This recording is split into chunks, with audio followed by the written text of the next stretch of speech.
Então tá, vamos deixa eu ver aqui, só tirar isso aqui da tela.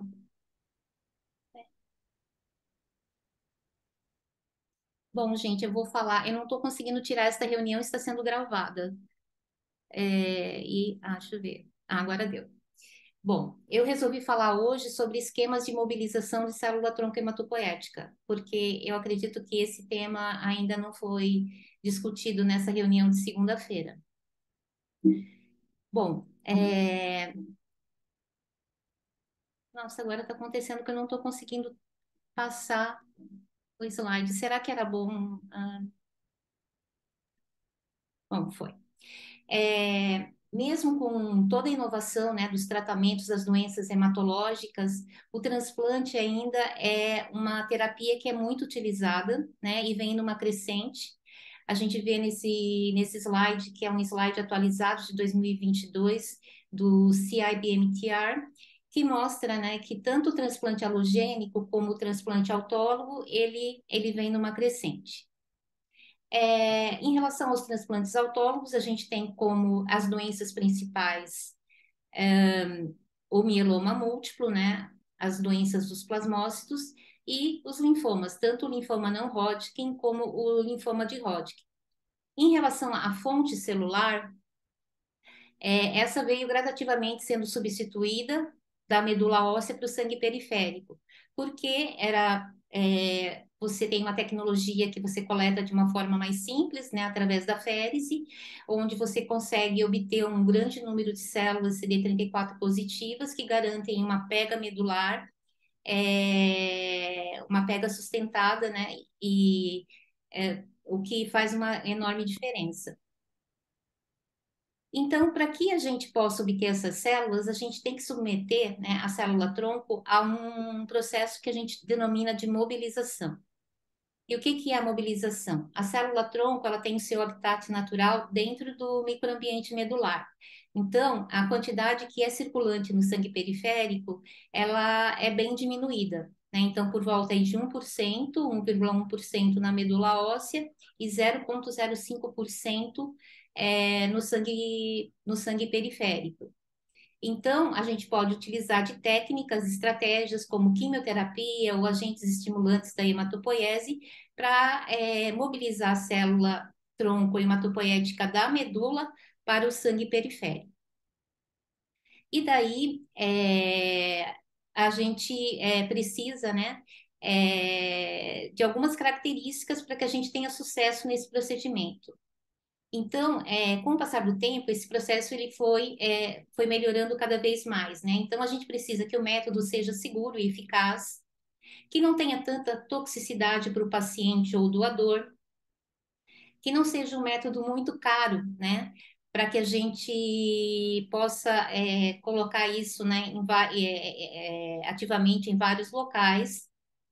Outra coisa é a previsibilidade, né? Muitas vezes a gente utiliza um método que a gente não sabe quando que a gente vai coletar a célula, né? Então, os métodos mais previsíveis, eles dão uma segurança para a equipe que faz esse tipo de coleta. E, especialmente que tem uma baixa taxa de falha na coleta, e que tem uma integração entre as equipes, tanto a equipe, né, que são envolvidas a do transplante de medula, como a equipe da hemoterapia. Então, esse envolvimento, essa interação faz também com que a gente tenha sucesso nesse procedimento. As primeiras evidências de que havia células tronco hematopoéticas circulantes no sangue periférico, elas datam do começo do século passado, onde esse autor, né, Maximo, ele relatou, né, que ele chamava de hemocitoblastos, que eram células, né, com capacidade de regenerar, né, as células hematopoéticas que poderiam estar aí circulantes, livres no sangue periférico. E daí, assim, na cronologia do tempo, né, então essas primeiras evidências foram lá em 1909, aí, de forma mais contundente, em 1960, alguns autores eles fizeram alguns estudos com modelo animal e até modelo em humano, provando, né, que essa célula tronco hematopoética circulante poderia ser constatada na circulação sanguínea. E na década de 70, foi observado que após esquemas de quimioterapia, a gente tinha um aumento dessa célula-tronco hematopoética no sangue periférico.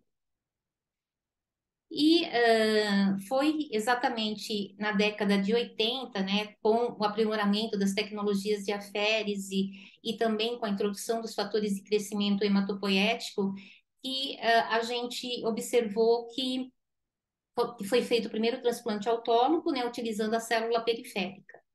Depois disso, nós tivemos avanços, né, com novos mobilizadores, para que a gente pudesse ter um sucesso aí maior nesse procedimento. E daí, como que a gente faz essa mobilização e como que a gente monitora essa mobilização? Nós sabemos que a célula-tronco hematopoética, ela tem vários receptores e o que foi escolhido foi o CD34. Então, o CD34, que é quantificado por citometria de fluxo, tanto no sangue periférico como no material obtido pela férise, é o que foi escolhido para monitorar tanto o início da coleta como a sua eficiência, né? Então, como eu já falei, essa célula no sangue periférico, ela está em quantidade reduzida, num estado não estimulado, né? Em um estado basal, ela é muito inferior à medula óssea, 0,05%, porém, após estímulo, a gente consegue aumentar de forma muito eficiente, e isso varia dependendo do esquema de mobilização, das características do paciente, pode aumentar em torno aí de 10 até 100 vezes essa quantidade circulante na periferia.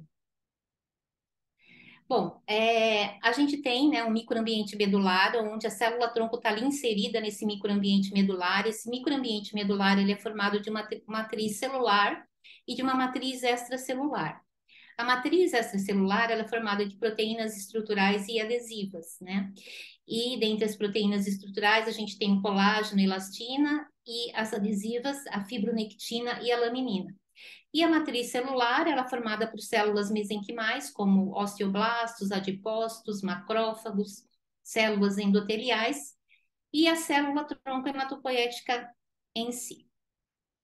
Aí a célula tronco hematopoética, ela está lá, né, no seu habitat natural, no seu nicho, no microambiente medular, e ela tem alguns receptores que são moléculas de adesão celular, né, que se conectam aos seus ligantes nesse local e retém a célula tronco dentro da medula óssea. Além disso, né, no nicho ali vascular também tem o nicho endosteal, que seria ali os osteoblastos, que também mantém a célula-tronco dentro da medula óssea. Porém, com a utilização de alguns esquemas de imobilização, a gente tem o rompimento dessas ligações, liberando a célula-tronco do seu nicho habitual, invadindo assim o sangue periférico. Dentre os esquemas de mobilização, a gente tem hoje, né, os esquemas que são baseados só em utilização de citoquinas, no caso, por exemplo, GCSF. A gente tem a quimiomobilização, a gente tem a mobilização baseada nos antagonistas do CXR4, que é o Plerixafor, né? Esse geralmente é utilizado com GCSF ou quimioterapia mais GCSF ou isoladamente em situações especiais. E há estudos com novos agentes mobilizadores também. A diferença disso é que a mobilização, por exemplo, com GCSF, é uma mobilização que você consegue mobilizar essa célula em dias, geralmente em 4 ou 5 dias, e a mobilização com CXR4, né, com o antagonista do CXR4, você mobiliza a célula em questão de horas. Como também é o caso, né, da utilização, por exemplo, das beta-1 integrina, que é o VL4, cujo receptor é o VCAM1, que também mobiliza a célula muito rapidamente, embora esse ainda não há, né, para uso clínico, já foi tentado, mas não deu muito certo, mas tem novos estudos clínicos tentando utilizar essa via na mobilização da célula. Entretanto, embora com todo o avanço, né, dessa tecnologia, a gente ainda tem uma quantidade de pacientes que não mobilizam adequadamente. Então, o nosso alvo aí, né, para transplante autólogo, que são os linfomas e o mieloma múltiplo, especialmente o linfoma, ele tem aí uma porcentagem de 10 a 25% dos pacientes que têm uma pobre mobilização, o mieloma um pouco menos, de 5 a 15%, e os doadores saudáveis, ainda há uma porcentagem de 1 a 5% que não mobilizam adequadamente.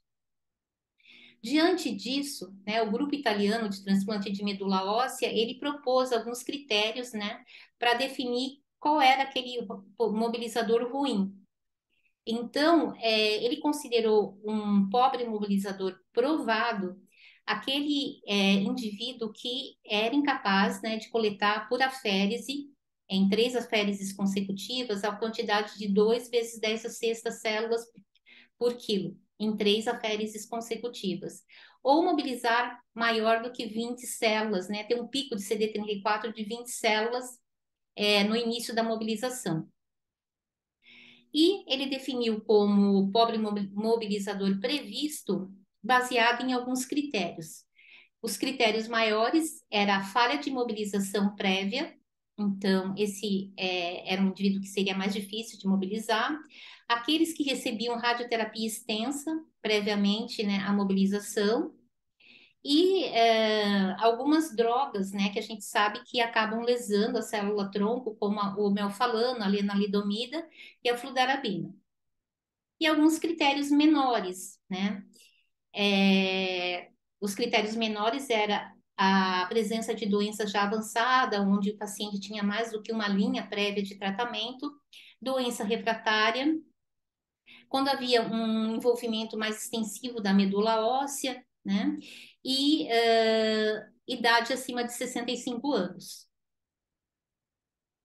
Isso foi em 2012, né, que eles propuseram esses critérios, e daí em 2017 eles reformularam isso, né, publicaram esse artigo, fazendo um score um pouco mais abrangente, onde foi através de um estudo retrospectivo com 1.318 pacientes com mieloma múltiplo e linfoma que foram mobilizados na era do Plerixafor. Desses 1.318 pacientes, 13,7%, o que equivalia a 180, eram pobres mobilizadores. E daí eles criaram um score que não é muito simples, né? É um score onde você tem, por exemplo, você vai ter que usar uma calculadora, né, para você caracterizar, né, o pobre mobilizador. Então, à direita aqui a gente vê os scores simplificados, onde eles enxugaram mais esses números, para que a gente possa obter isso de uma forma mais simples, né?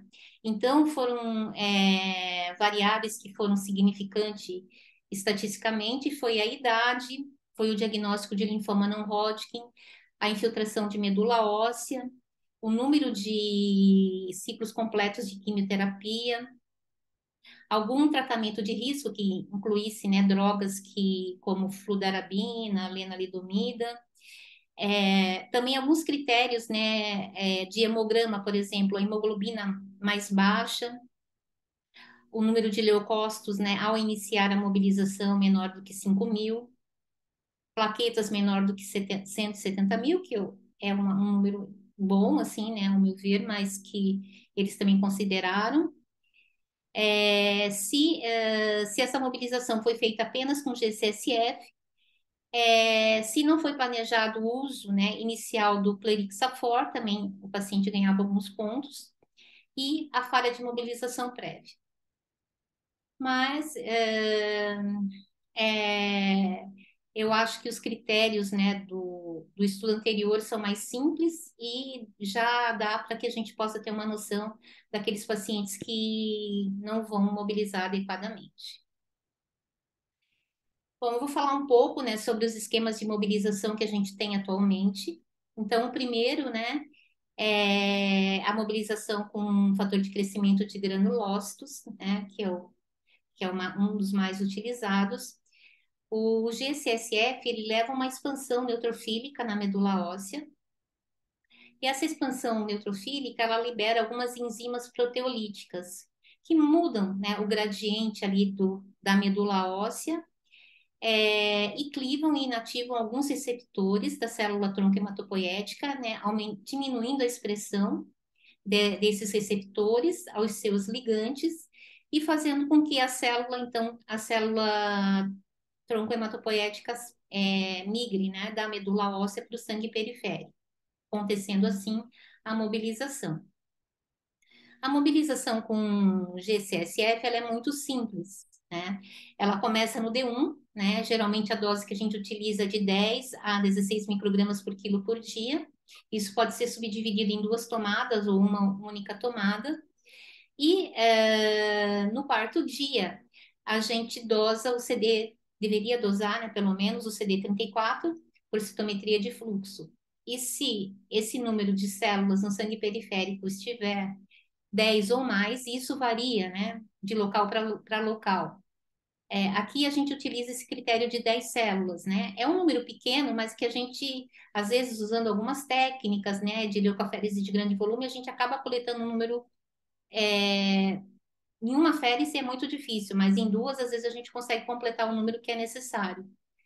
Mas o que a literatura ela considera ideal seria 20 células, tá? Nesse dia 4. E daí a férise acontece no D5, né? Se for uma férise, D5 e D6. A coleta você também pode mobilizar o paciente, né, ou o doador, com fator estimulante de colônia pegilado, né? Por exemplo, com pegfilgrastim. Ele tem a mesma eficiência do GCSF, a vantagem é que você utiliza ele de forma única, né, no D1. Aí no D4 você quantifica as células CD34 e se eventualmente ela estiver baixa, você pode dar uma dose, né, de GCSF simples para aumentar essa mobilização e a coleta é feita no D5 e D6. Aqui está a dinâmica, né, do GCSF, né? Não adianta a gente insistir mais do que 6 dias, porque ele tem seu pico ali no D5 e depois ele começa a ter uma curva descendente. Então, não adianta a insistência por mais dias, porque você não vai ter um bom rendimento. Então, a gente sabe muito bem a cinética, né, do GCSF. Ele tem um perfil de toxicidade bom, né? Tem alguns casos descritos de esplenomegalia ou terrotura esplênica, mas são casos muito pontuais na literatura. O problema é que a mobilização só com fator de crescimento ainda ela é insuficiente para alguns pacientes. Por exemplo, 22,5 pacientes com mieloma múltiplo e linfoma não Hodgkin, eles não atingem o mínimo, que seria 2 vezes 10 a sexta células de células CD34 por aféres em 2 sessões. E um número maior que 5, 30% dos pacientes com mieloma e 71% dos pacientes com linfoma ainda não atingem esse resultado. Aqui foi uma meta-análise, né, que analisou vários esquemas de mobilização e eles observaram que não havia diferença no uso do GCSF convencional ou no uso do peglato, né? Os dois mobilizavam de forma igual e não havia uma significância estatística em prol de um ou de outro. Os eventos adversos, como eu falei, né, mais pontualmente pode ter um efeito mais sério, né? Como esplenomegalia e ruptura esplênica, eu nunca presenciei, mas o evento mais comum é dorócia, né? Esse é o evento mais comum. E também náuseas, vômitos, diarreia, calafrios, febre, podem acontecer numa escala menor. Nessa mesma meta-análise, né, ele dividiu os pacientes em mieloma múltiplo e linfoma não Hodgkin, que foram mobilizados só com GCSF, né? E, assim, quando foi comparado com a administração de GCSF com quimioterapia ou com plerixafor, a eficiência foi melhor em ambas as patologias, né? Mas isso é viável e é possível de fazer para alguns pacientes, dependendo da quimioterapia de indução que esse paciente recebeu previamente. Bom, aí, além, né, da mobilização com citoquina, que é previsível, que é de baixo custo, que não que evita a internação hospitalar, a gente tem a quimiomobilização. A quimiomobilização ela é baseada em protocolos de tratamento da doença de base do paciente, associada ao GCSF, ou até protocolos autônomos, né? Onde as drogas mais utilizadas é a ciclofosfamida, o etoposide e o vinorelbine. Quando você faz a quimiomobilização, geralmente você tem um maior rendimento celular, porém você tem maior toxicidade, você tem maior custo e menor previsibilidade, que é tudo que a gente não gostaria de ter, né? Porque a gente não tem como prever o dia exato da coleta da célula. Entretanto, embora você tenha um melhor rendimento, o uso isolado, quando o paciente vai falhar, independente dele fazer uma mobilização com GCSF ou com quimiomobilização, geralmente essa falha não é evitada. Você tem uma robustez de número de células, mas a falha, ela quase não consegue ser evitada.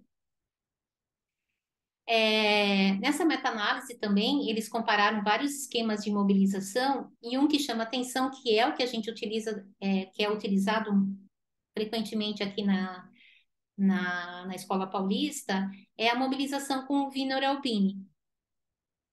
Essa mobilização com vinorelbine tem poucos estudos na literatura, né, mas tem um estudo utilizando esse método em pacientes com mieloma e um estudo com pacientes em linfoma não Hodgkin. Qual é a vantagem da mobilização com vinorelbine? É um esquema de baixo custo, é um esquema previsível, embora seja com quimioterapia, a gente consegue prever o dia da coleta. Dá para fazer ambulatorial, né? Então, você usa uma dose de vinorelbine de 35 miligramas por metro quadrado no D1. A partir do D4, você começa o GCSF. Nesse estudo aqui de fase 2, eles fizeram 2 braços, né? Comparando uma dose reduzida de GCSF de 5 microgramas por quilo por dia e um braço com 5 microgramas por quilo por dia de 12 em 12 horas. E geralmente a coleta ela acaba sendo no 8º dia. Então, por isso que ela é previsível, né? Às vezes acaba acontecendo no 9º dia, não ultrapassa aí mais ou menos mais do que 10 dias. E tem um outro estudo, né, dessa quimiomobilização com vinorelbine, na mesma linha, né, de tratamento com os pacientes com linfoma. Com um sucesso de mobilização, né, foram incluídos 45 pacientes, 96% obtiveram sucesso de mobilização. E a média de CD34 foi de 3,6 vezes 10 a sexta por quilo. Então, foi assim, um resultado bom, excelente, né, com um esquema barato e previsível. Aqui, quando se compara o vinorelbine com ciclofosfamida e poliquimioterapia, a gente percebe que a maioria dos pacientes que fizeram a mobilização com vinorelbine precisaram apenas de um dia de aférese para obter o número desejado de células CD34, enquanto os pacientes que foram mobilizados com ciclofosfamida ou com poliquímio precisaram de mais dias. A outra vantagem é que o intervalo entre o início da mobilização e a coleta por aférese, ela é reduzida, né? Então, é uma média de 8 dias, sendo que para outros esquemas de quimiomobilização, geralmente a média é de 14, 15 dias. A quantidade de dias que você usa o GCSF para a vinorelbine em torno de 5 dias e para os outros esquemas em torno de 11 dias. Os pacientes que precisam de 2 aféreses é um pouco maior nos outros esquemas, né? A quantidade de células CD34, né, o pico, ele não é maior, mas ele é um número suficiente, né, acima de 10, aí a média foi de 32 células, o que é suficiente para você coletar um número bom de células CD34 por aférese.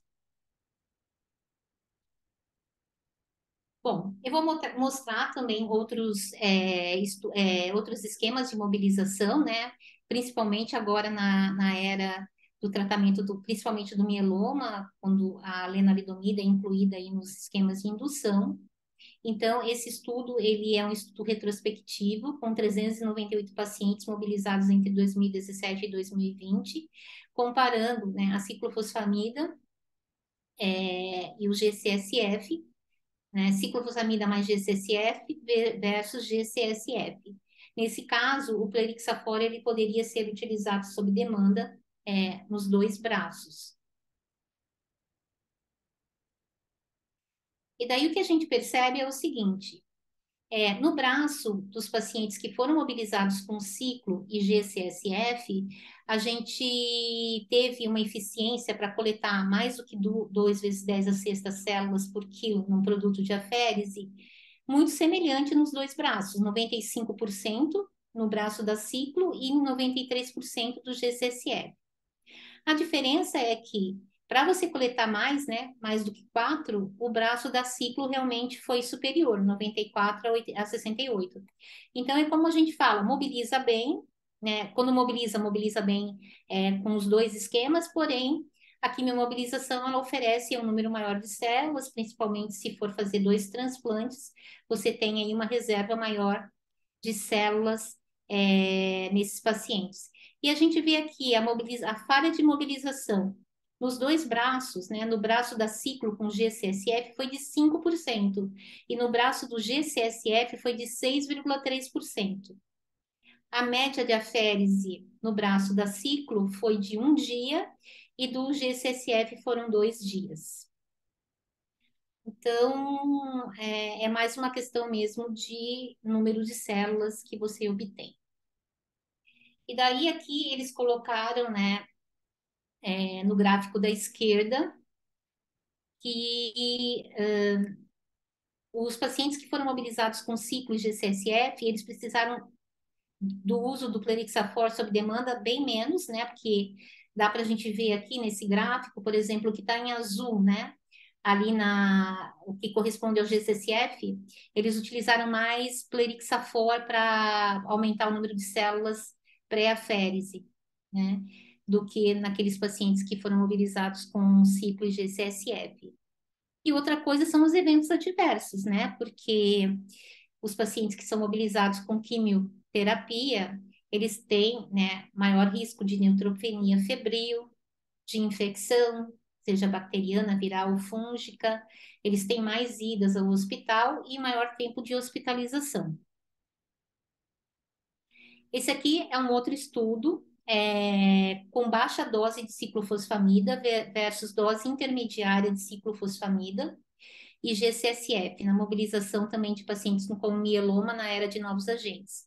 Então, foi um estudo retrospectivo com 422 pacientes mobilizados em 6 centros, sendo que eles consideravam dose baixa de ciclo a dose de 2 gramas por metro quadrado, a dose intermediária de ciclo de 3 gramas, e o esquema só com GCSF, né? Então, o endpoint primário era eficácia e segurança.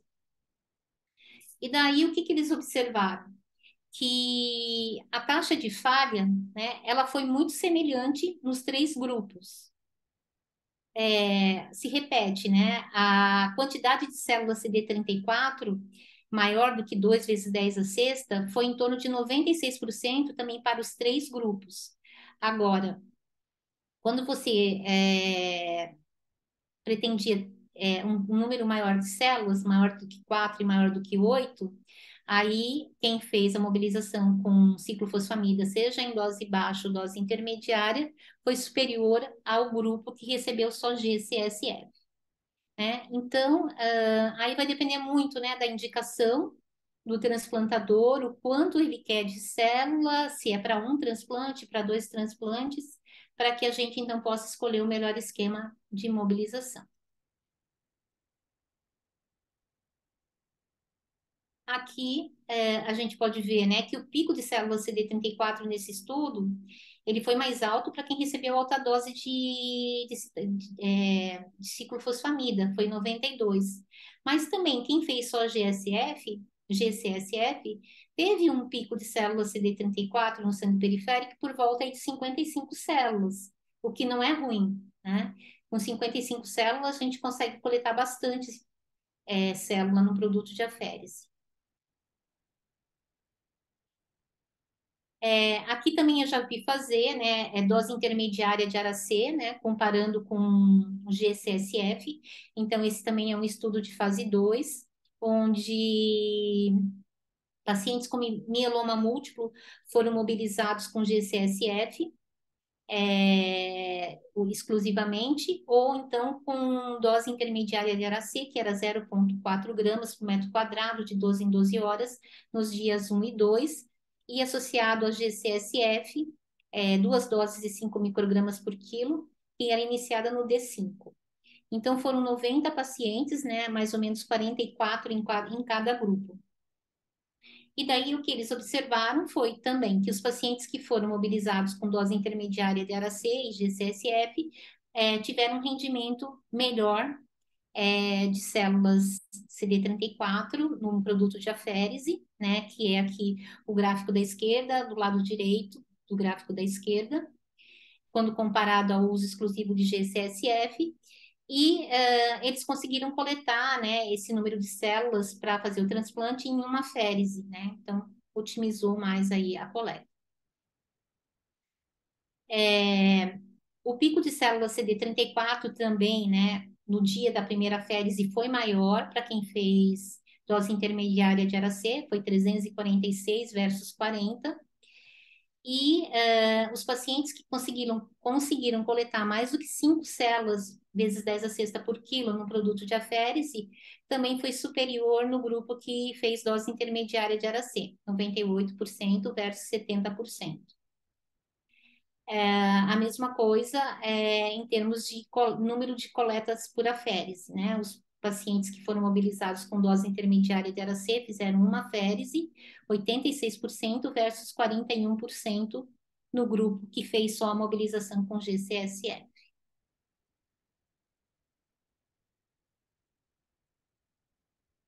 E daí, por último, aqui é um esquema de mobilização, principalmente para paciente com linfoma, mas aqui nesse estudo foram incluídos também pacientes com mieloma, com dose intermediária de VPZID, né? Então, foram 91 pacientes incluídos entre 2010 e 2014, com a idade mediana de 52 anos, que foram mobilizados com dose intermediária de VP16, que era uma dose aí de 200 miligramas por metro quadrado, uma vez ao dia, do D1 ao D3, e GCSF 5 microgramas por quilo, 2 vezes ao dia, iniciada no D4 da mobilização. E também houve aí mais ou menos em torno de 86% dos pacientes conseguiram mobilizar bem. A média de dias, né, entre o início da mobilização e o início da leucoaférese foi de 11 dias. Aí, assim, né, falando que a quimiomobilização tem algumas desvantagens, né, que você pode ter aí aumento de complicações, principalmente citopenias. Muitas vezes o paciente fica plaquetopênico, necessidade de suporte transfusional, e daí também pode apresentar neutropenia febril, necessitando de hospitalização e administração de antibiótico terapia. Outra desvantagem é que é diferente do uso exclusivo do GCSF, você não tem uma previsibilidade X, naquele dia a gente vai colher, né? Então, às vezes varia, isso varia de paciente para paciente. Então, são os pontos fracos, né, do uso da quimiomobilização. Aí, falando um pouco do Plerixafor, que é um antagonista do CXCR4, né? O Plerixafor, ele se liga ao seu ligante cognato, que é o SDF1, também às vezes chamado de CXCL2.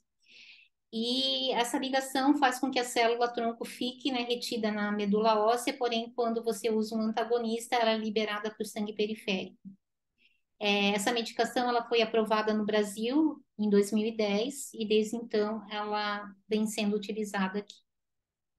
Geralmente os esquemas que a gente utiliza o Plerixafor é mais como um esquema preemptivo, né? Por ser uma droga cara, né? Mais ou menos uma ampola aí tá por volta de 25, 26 mil reais. Então, não só aqui no Brasil, como também em vários outros países, isso é utilizado dessa forma pelo custo da droga mesmo.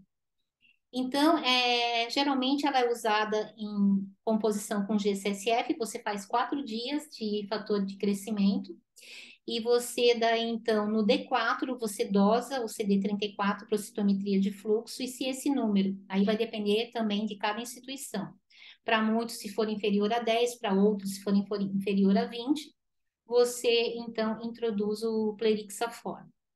Também você pode usar esse uso preemptivo de acordo também com o material do produto de aférese, né? Se ele for inferior a 1, por exemplo, no primeiro dia, você pode utilizar o Plerixafor na próxima coleta.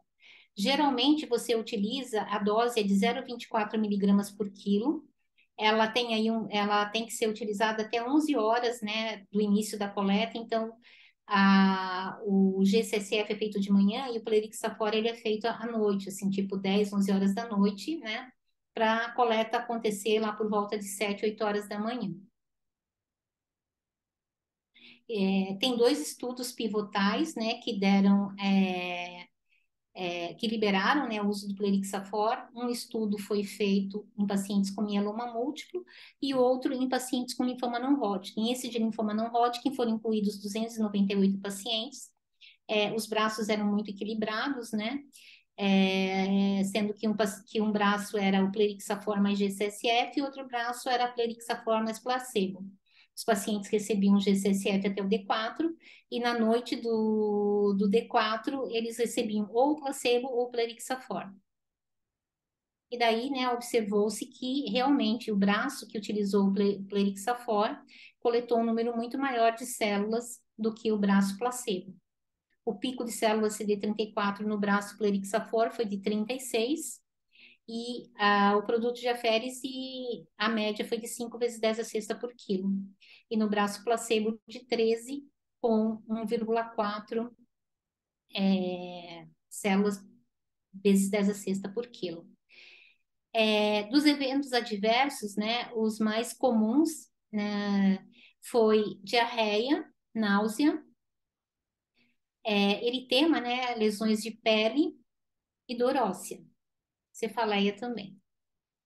Esse aqui também foi um estudo pivotal para liberar o Plerixafor em pacientes com mieloma múltiplo. O esquema era muito parecido, né? Placebo mais GCSF ou GCSF mais Plerixafor. Foram 302 pacientes, os braços foram bem equilibrados e mostrou o mesmo resultado, né? Até o grupo Mozobil teve aí um número de células bem mais alto, né? 109 células CD34 no primeiro dia da férise e o grupo placebo 33. É de se esperar porque pacientes com mieloma acabam até mobilizando melhor que linfoma não Hodgkin. Então, hoje, né, o que você pode fazer? Para que você evite uma remobilização, se você tem acesso ao Plerixafor, você pode usá-lo, né, de forma sob demanda, preemptivamente, no D4 da mobilização, né? Então, se você no D4 tem um número de células CD34 inferior a 10, ou para alguns inferior a 20, você pode utilizar o Plerixafor e evitar que o paciente tenha falha de mobilização e que tenha que ser remobilizado, tanto utilizando esquemas com quimioterapia ou esquemas exclusivamente com citocinas.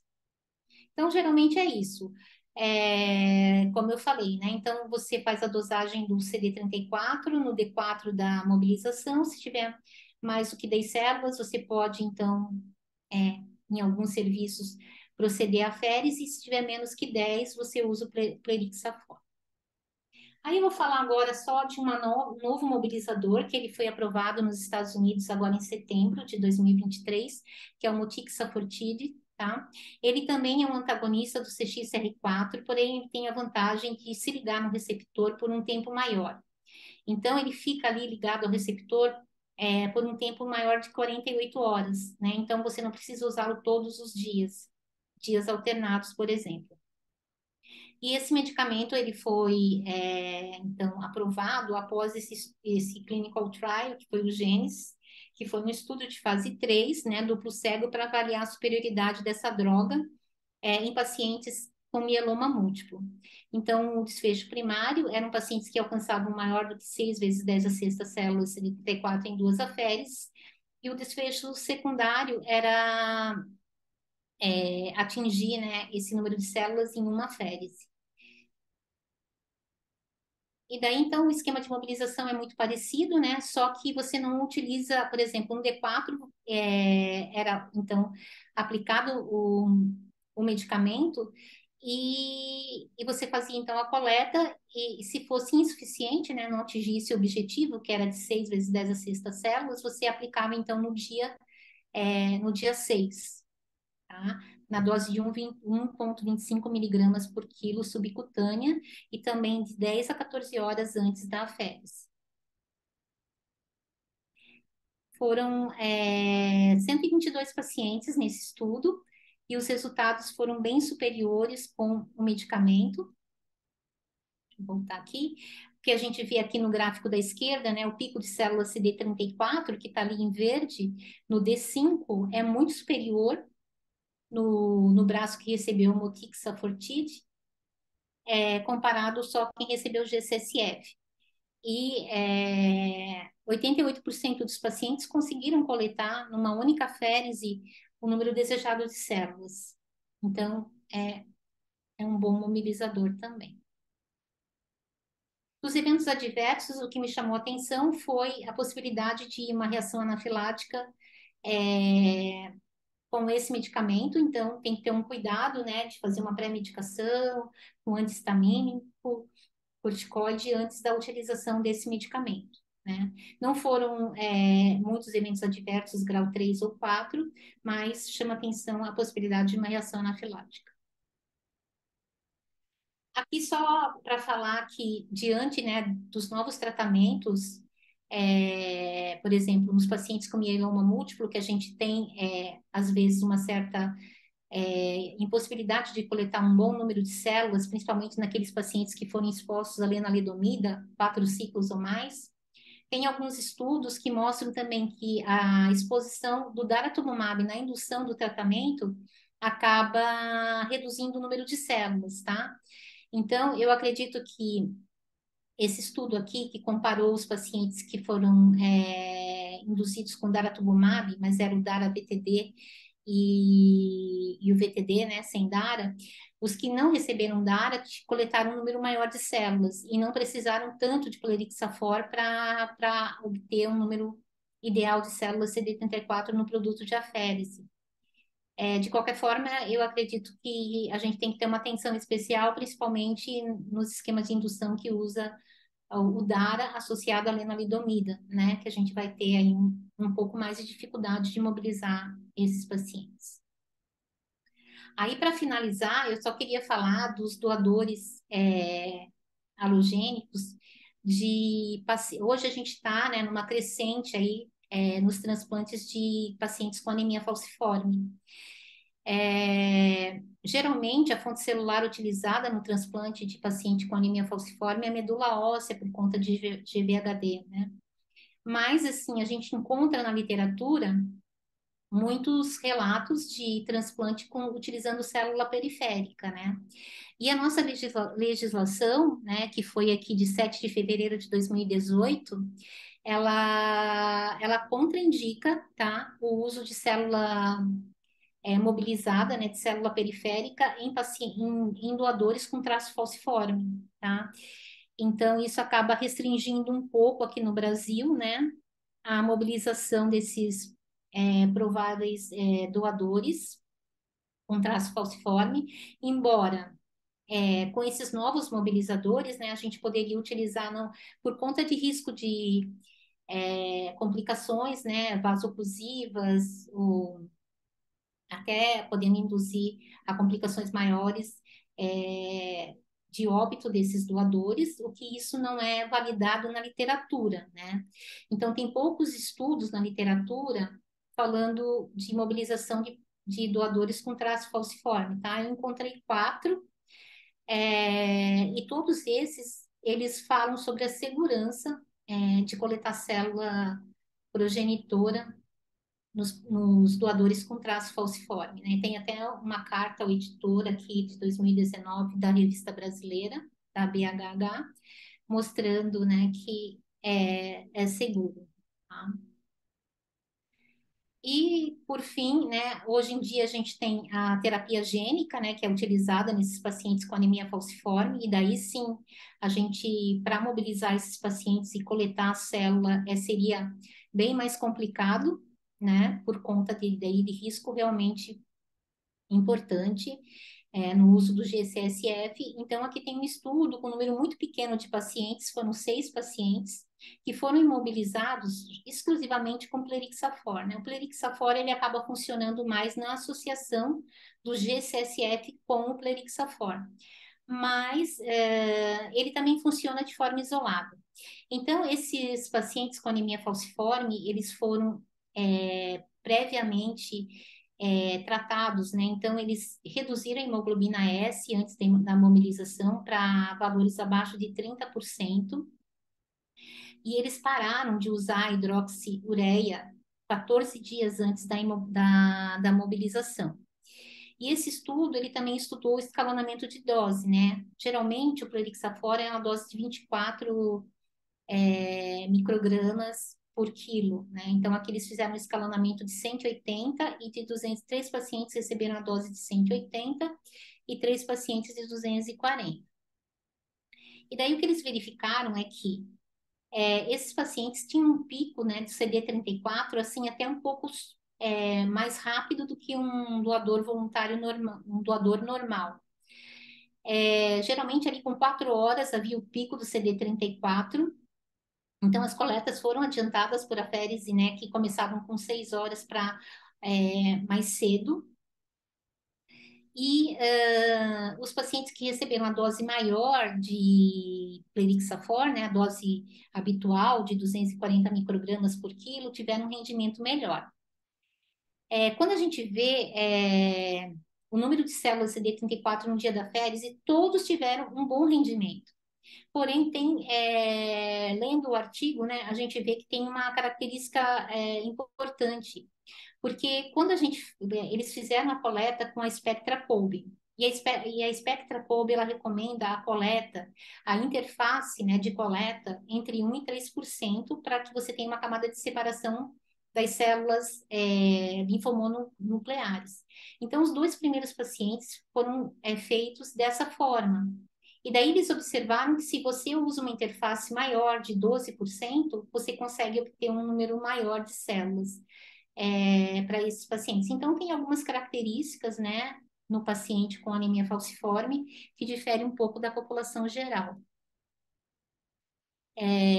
Os pacientes, então, como eu falei, né, o pico ali de células CD34 não foi inferior a 30, né? A maioria foi bem, mesmo assim, sendo, por exemplo, o primeiro paciente que tinha 36 células, ele coletou só 0,069. Mas ali foi um problema de interface, tanto o primeiro como o segundo paciente. E daí os demais, né, quando eles mudaram essa técnica, esse tipo de coleta, no equipamento, eles conseguiram uma eficiência de coleta melhor, né, que deve ser por volta de 40%, sendo que nos primeiros pacientes essa eficiência era menor que 10%. E daí, por fim, as recomendações, né? Recomendação: paciente mobilizado com G-CSF, se no D5 da mobilização a célula CD34 for maior do que 20, você começa a fazer a aférese e você vai ter um sucesso aí de mobilização. Quimiomobilização. Aí você não tem aí um dia exato, né, para você monitorar para que você vai ter o pico de célula CD34, mas geralmente é entre 11 e 15 dias. Se for maior do que 20, também você vai ter um sucesso de mobilização. E nos doadores, né, a mesma coisa. Você mobiliza só com G-CSF, e se no dia 5 da mobilização você tiver um número maior do que 20, com certeza você vai ter uma boa eficiência de coleta. O problema são para aqueles pacientes que têm falha de mobilização, né? Então, se no dia 5, né, dia 4 e 5 da mobilização, esse número for inferior a 20, você está autorizado aí fazer o plerixafor sob demanda. Na quimiomobilização, se você tiver um aumento dos leucócitos e uma redução do número de células CD34, também você pode utilizar o plerixafor. E se na primeira coleta de aférese você coletar menos do que 25% do desejável nesse produto de aférese, na próxima coleta você pode usar o plerixafor, você deve usar o plerixafor para evitar que esse paciente tenha falha de mobilização. Aqueles pacientes que são de alto risco, né, de acordo com aqueles critérios do grupo italiano, vale a pena você já mobilizá-los com o intuito de usar o Plerixafor. E aqueles pacientes que tiveram falha numa primeira coleta com G-CSF Plerixafor, você também está autorizado a fazer uma remobilização utilizando o Plerixafor junto com o G-CSF. E esse aqui é o último slide falando do uso do Plerixafor em doadores halogênicos. O Plerixafor ele não é aprovado para utilização em doadores halogênicos, embora isso é feito. Tem vários estudos aí mostrando, né, a utilização desse medicamento. Mesmo assim, naqueles doadores halogênicos que você tem uma falha de mobilização com G-CSF, utilizando o Plerixafor, chama atenção que ainda 48%, 30 a 48% desses doadores ainda vão falhar quando a gente associa o Plerixafor. Então, o que eu tinha para apresentar hoje era isso.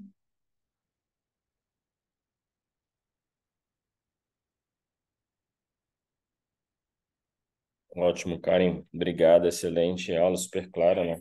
Primeiro, agradeço muito pelo trabalho que vocês têm feito junto ao TMO, né? Essencial, como você falou, a gente ainda depende muito de restrições ali do ponto de vista estrutural, mas o trabalho que todos têm feito ali tem compensado as limitações. Acho que a gente tem conseguido um número que pode, inclusive, melhorar, mas que já tem sido bem interessante. Então, queria só já começar para você trazendo um pouco do que você acha dessa nossa estratégia do Vinorelbine, né? A gente sabe que não é uma coisa muito consensual, a gente não tem um comparativo, né? Será que se a gente não tivesse fazendo Vinorelbine, a gente estaria realmente com uma mobilização de pior qualidade, ou será que realmente a gente está certo em manter esse protocolo, né? Queria só uma análise crítica sua em relação a isso. E depois, um segundo ponto, que é sobre o Plerixafor. A gente aqui não tem a nossa proximidade com a diretoria tá maior, então acho que até se a gente falar, a gente deveria ter pelo menos uma ou duas doses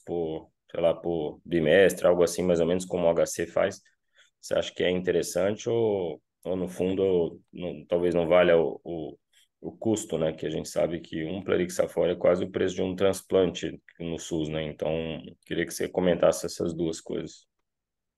Olha, Celso, eu acho que o uso do Vinorelbine, ele veio ajudar muito, sabe, na mobilização, embora a gente tenha poucos estudos, né, validando esse método, o que a gente percebe é que os pacientes têm conseguido mobilizar adequadamente, né? Eu acho que falta a gente fazer o levantamento dos dados, né, para a gente ver qual é a nossa eficiência, em relação a esse esquema de mobilização. Mas eu acho que é um esquema de mobilização que ele é barato e que ele é previsível, né? Porque na maioria das vezes a gente consegue coletar no 8º dia, no máximo aí no 9º dia, e geralmente no máximo 2 aféreses, na grande maioria uma aférese já é suficiente para que a gente obtenha o número de células desejáveis. Em relação ao Plerixafor, eu acho que a gente precisaria ter, sim, para alguns pacientes que são muito difíceis de mobilizar, né? Se a gente tivesse uma reserva, né, mensal para esses pacientes, né? Um número pequeno, né? Mas acho que iria nos ajudar bastante. Valeria a pena se tentar ter aqui uma reserva, embora seja muito caro o medicamento, mas eu acho que vale a pena porque se você for remobilizar esse paciente, você também vai ter um custo, né? E às vezes você também não consegue, remobilizando o paciente, ter uma coleta adequada, o que vai inviabilizar e vai até colocar em risco a vida desse paciente. Eu acho que a gente teve pouco essa situação, né, de falha de mobilização que tenha sido, não sei se o pessoal do TMO está ouvindo aí para comentar que tenha sido assim, não vamos mais transplantar essa pessoa por conta disso, mas seria basicamente a principal indicação do Plerixafor, né, você não deixar de transplantar, especialmente um paciente do SUS que tem pouco recurso, né, de linhas subsequentes, né. Sim, Vou a deixar o gente pessoal comentar aí, Dante, quem quiser perguntar ou comentar, mas obrigado, Karen. Bom, Karim, parabéns mais uma vez. Eu sou fã dessa sua aula e eu acho que ninguém no Brasil dá uma aula como essa sobre. Eu nunca vi. Então, eu sempre gostei muito da sua aula. Mais uma vez, parabéns. O que eu estava, vou primeiro pegar esse aspecto que o Celso comentou, que é em relação ao uso do Vinorelbine que nós fazemos aqui. Você mostrou que a importância da associação da quimioterapia ao GCSF é aumento de número de células, e não falha de mobilização. Então, intuitivamente, isso seria indicado para aqueles casos que a gente quer mais célula para um possível segundo transplante, como você colocou. Por que eu estou falando isso? Porque você também mostrou, e por óbvio, que o risco de associar a quimioterapia é maior, principalmente as citopenias e o risco de infecção. Então, eu queria primeiro que você fizesse uma rápida consideração em relação a isso, até porque, como o Celso disse, nem na literatura, como a gente já sabe, também por óbvio você não mostrou, não tem comparação de vinorelbine. Você mostrou químio com ciclofosfamida, com Arac, e aí você não tem nenhuma comparação com o vinorelbine. Isso seria legal a gente fazer aqui, porque a gente não tem. A gente tem uma prática até aqui com uma quantidade razoável e a gente nunca fez essa avaliação, vale a pena fazer. Mas voltando à minha pergunta, por que a gente deveria usar químio mais GCSF nessas situações? E aí, olhando para aquele aspecto daquela tabela que você fez, que os italianos têm de risco de mobilização, não seria melhor a gente encaixar nisso do que simplesmente fazer o uso de quimioterapia junto com GCSF? Então, essa é a primeira pergunta, depois eu quero fazer mais uma. Olha, Dante, eu acho que a gente, como você falou, a gente não tem nível de comparação. A vantagem do uso do vinorelbine, que é um esquema totalmente ambulatorial, uma dose baixa de vinorelbine no D1, né? Então, o paciente não fica internado. E todas as vezes que a gente utilizou, acho que o Celso até pode falar melhor, o pessoal do transplante, eu não me lembro dos pacientes apresentarem neutropenia febril ou apresentarem algum evento adverso que fosse mais expressivo, né? E assim, a gente vê isoladamente os dados desses dois estudos, que não tem uma inclusão de número muito grande de pacientes, mas a eficiência é muito alta, né?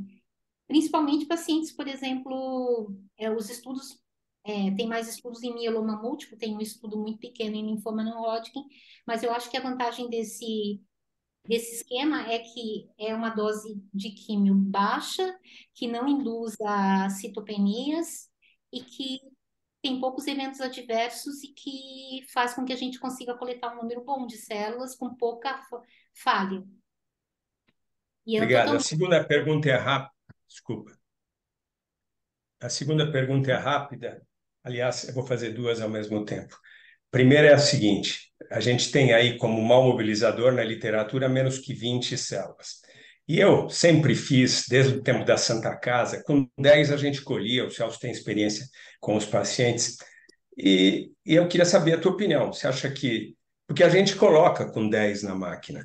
Também não tem um estudo nosso aqui comparativo de coleta com 10 ou com 20 células. Mas na prática a gente faz isso. Então eu queria ver se você concorda com isso, de continuar fazendo com 10 e usar a prática ou a experiência, apesar de nível de evidência muito pequeno para esse tipo de situação. E a segunda pergunta, você não falou, quando você precisa remobilizar, quanto tempo você espera?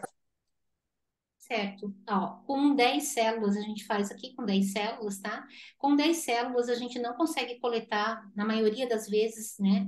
É que a gente, às vezes, não faz a dosagem do CD34 no dia da fese. Então, pode ser que 10 células seja no dia anterior e no dia seguinte isso pode ter aumentado um pouquinho. Mas se a gente colocar um doador, um paciente com 10 células, a gente raramente vai conseguir mais do que 1 vezes 10 a sexta células por quilo, tá? Isso é fato. Então, a gente vai precisar fazer mais do que 2 coletas, com certeza absoluta, tá? Então, para evitar uma remobilização, na minha opinião, 10 células ou menos, eu acho que se a gente tivesse a possibilidade de usar o Plerixafor, seria o ideal.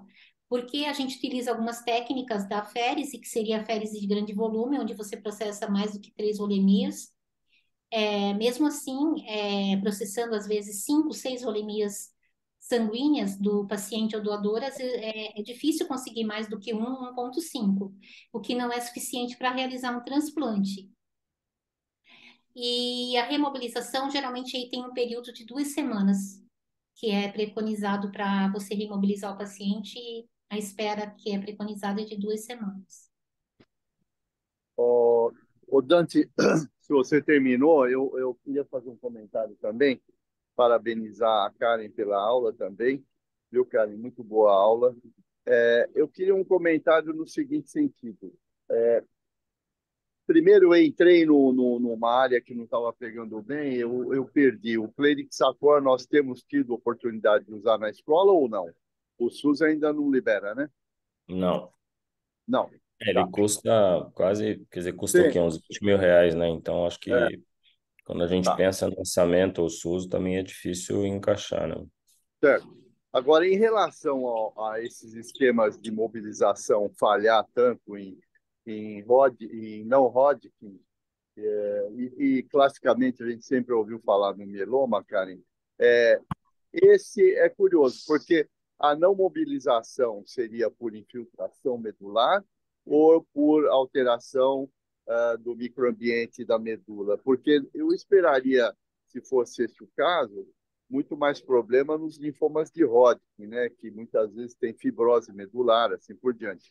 Nos esquemas, no não Hodgkin, eu acho que isso vai ter que ser revisto à medida que esses esquemas vão mudando na evolução do tratamento, né? Você quer comentar um pouco isso? Qual seria a causa de tanta falha de mobilização nos não Hodgkin? É infiltração? É fibrose? Qual é a dificuldade? Então, doutor Gordini, na verdade, são aqueles pacientes que são pesadamente tratados, então, receberam vários ciclos de quimioterapia de resgate. Então, por exemplo, Sim, tratou com R-CHOP, depois foi com RDAP, um ICE, né? Então, quanto maior o número de esquemas de quimioterapia, acaba lesando a célula-tronco e você tem menos possibilidade. Outra radioterapia também, pacientes que receberam radioterapia em locais de medula óssea, pacientes que têm infiltração medular, né? Então, todos esses, assim, têm uma dificuldade maior de mobilização. eu acho que então esse comentário que você fez, eu acho que ele pode ser usado na sua apresentação, porque aí fica mais claro o motivo. Porque se você fizesse uma limpeza dos pacientes que são e corrigir aí para os fatores de confusão, que seria esses que você acabou de mencionar, pode ser que então aqueles pacientes com menor número de sessões de quimio, etc., mobilizem tão bem quanto os outros que não são linfoma. Então, vai mais aí de acordo com o prejuízo que a medula sofreu ao longo do tratamento. Tá entendido. Perfeito. Muito bom. Obrigado, viu, Karen? Não.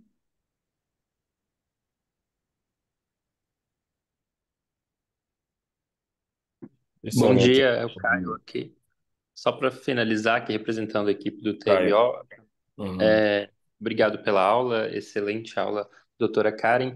E a gente tem tido resultados muito bons mesmo pelo TMO. Eu acho que tem que levantar esses dados mesmos. A gente já tem cerca de 100 transplantes autólogos, a maioria a gente fez mobilização, não tinha células congeladas prévias, e eu acho que a gente tem que levantar mesmo.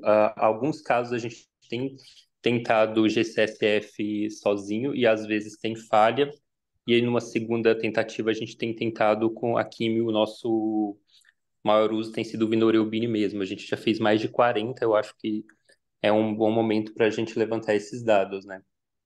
E sobre, assim, alguns pacientes que a gente não transplantou por falha, realmente muito poucos. Os que a gente não conseguiu com a quimiomobilização vinorelbina, a gente tentou a citarabina e a gente conseguiu, mas é o que a doutora Karin já comentou, bastante imprevisível a data da coleta. Eu acho que os fatores de mobilização ruim, né, são aqueles mesmos que a literatura já traz. É o que a gente tem visto mesmo, só para trazer nossos dados. Mas eu acho que é interessante a gente fazer esse levantamento. O pessoal da Unicamp estava levantando, né? Precisa ver se o porque era para ter feito em conjunto até, né? Foi uma proposta deles, a gente começou a fazer, depois até o Bruno lá do Unicamp, que estava, apesar dele não ser do transplante, acho que estava na mão dele isso, a gente depois tem que ver em que pé que tá, né? Para também não deixar de fazer cooperativo isso. Só mais Sim, uma coisa que eu não posso deixar de falar, que é o seguinte: essa questão do uso de mobilizar paciente com traço falciforme, e isso ter uma determinação legal. Isso mostra, mais uma vez, que essas questões técnicas não é adequado a gente ter decisões ou determinações que não sejam técnicas, né? Então, esse é um problema que a gente vê aqui no Brasil. E é bom que esses estudos tenham mostrado, inclusive um estudo brasileiro que é do grupo lá de Ribeirão Preto. Mas só para fazer esse comentário.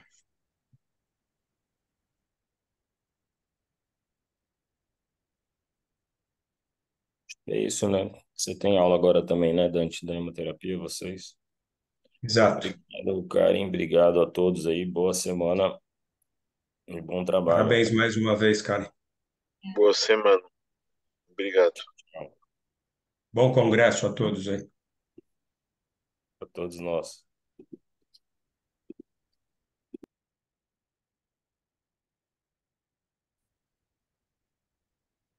Nós continuamos aqui para a aula da hemoterapia com esse mesmo link, então.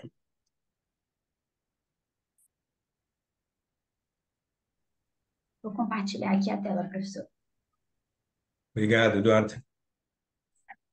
Bom, só para fazer uma rápida introdução, a Eduarda trouxe o assunto que é a hemocromatose e principalmente, mas olhando para os aspectos das sangrias terapêuticas e como isso é feito no serviço de hemoterapia, claro, além das questões aí da própria situação ou das situações de hemocromatose.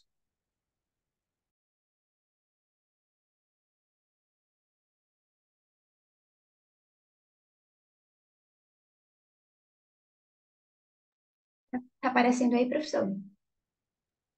Assim, Eu só não sei se eu vou conseguir abrir a câmera, porque eu tô com um pequeno problema na internet, mas eu tenho. eu não entendi, desculpa o que você falou. Câmera, eu não tô conseguindo, tá caindo um pouco a internet, então talvez fique um pouco instável. Vai ser por isso que eu vou deixar por enquanto fechada, tá, professor? Ok. Pode começar? Por favor, a gente já está com 10 minutos de atraso.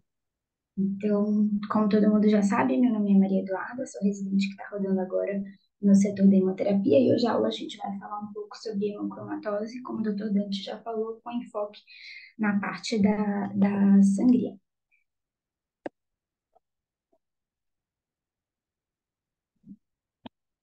Só para contextualizar, a hemocromatose, até 2022, né, era chamada de hemocromatose hereditária, isso mudou recentemente.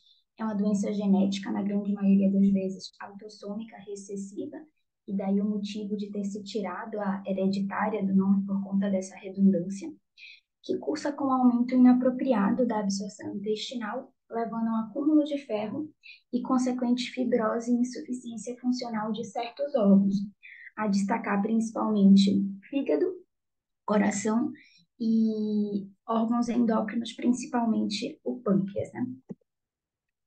Do ponto de vista de classificação, até pouco tempo a gente classificava a hemocromatose em 4 grandes tipos, com alguns subtipos dentro deles, né? Principalmente de acordo com a mutação do gene envolvido. Então, a grande maioria, como dá para ver aqui na tabela, é uma doença de herança autossômica recessiva e que cursa com a saturação de transferrina aumentada, que a gente vai falar um pouquinho lá na frente. A hemocromatose do tipo 1 é aquela relacionada à mutação do gene do HFE e é a mais comum disparadamente em relação às demais. Tem esse padrão de herança autossômica recessiva, cursa, como a grande maioria, com a saturação de transferrina aumentada, e no geral acomete a população adulta em torno de 30, 50 anos. Apesar de ser a mais comum, ela vai ter também uma expressão clínica variável, então nem todos os pacientes que possuam a mutação vão cursar com manifestações clínicas. A hemocromatose tipo 2, seja ela 2A ou 2B, é agrupada sob a denominação de hemocromatose juvenil e pode ocorrer tanto pela mutação da hemojuvelina quanto do gene RAMP. Também tem um padrão de ser autossômica recessiva, diferente do tipo 1. Quando o paciente apresenta a manifestação, isso ocorre em estágios mais precoces, geralmente antes dos 30 anos, e vai ter um acometimento cardíaco e pancreático mais prevalente em relação à do tipo 1. A do tipo 3, a gente vai ter a mutação do gene TFR2, que é um receptor de transferrina localizado na membrana, principalmente de hepatócitos, e vai ter um padrão de acometimento muito semelhante ao do tipo 1.